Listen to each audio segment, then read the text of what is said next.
Hello， 大家好，今天来跟大家分享一下，有一些粉丝他收到闹钟，然后说闹钟功能有问题，或者是闹钟不会动，那会有哪些原因呢？我们今天来分享一下，虽然很简单，但是真的有人不知道。那我们闹钟收到的话呢，打开它会有一颗电池，然后跟闹钟本身。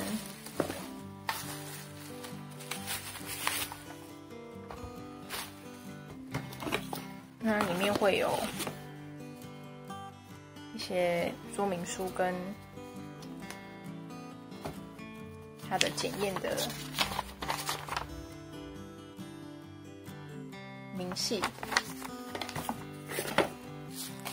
那收到之后呢，我们就会把电池装上嘛。那有些人可能忘了装电池，真的是有人发生过，他没有装，可能电池是比较小款的闹钟，然后电池比较小颗。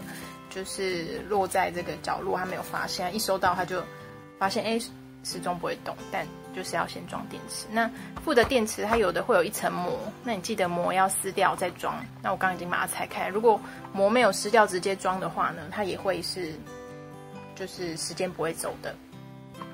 那我们就把开关打开，然后它这个会有正反边，你不要装错了，因为装错了它也是不会动。它底下会有那个标示，就是电池要怎么装，就按照它的标示然后装上去。虽然听起来很简单，但真的有人就是装错边，然后以为闹钟坏掉。对，所以就是跟大家说一下，就是基本的观念这样。然后装好之后呢，有些人他会就是就是把时间调到，它这里有个按钮，它闹钟其实很简单，它就是一个钮，就是压下去的时候是调整这根银色的针是闹钟你需要设闹钟的时间，就是看你要设几点，要设6点，你就转到6，这样，然后把这个拉起来，它就是调整现在的时间，可能现在是5点，那你就把它转到5点，然后再压回去。那有些人会觉得，它闹钟拨6点咯，那时间这样走，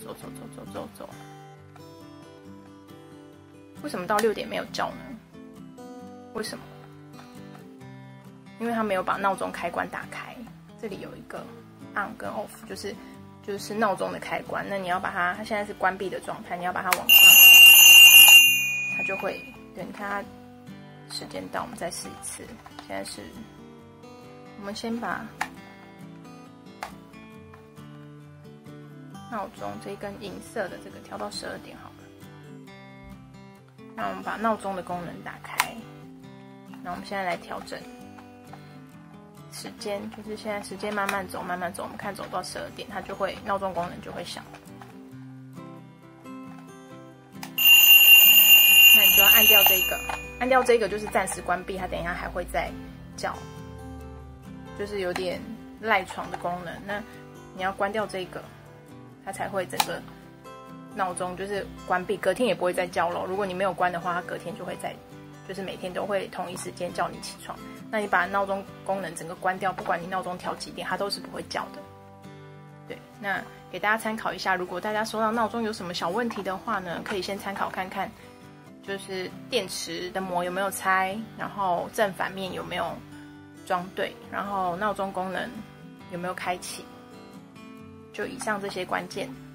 那有什么问题呢，都可以在影片下方留言给我们。今天就先这样咯，拜拜。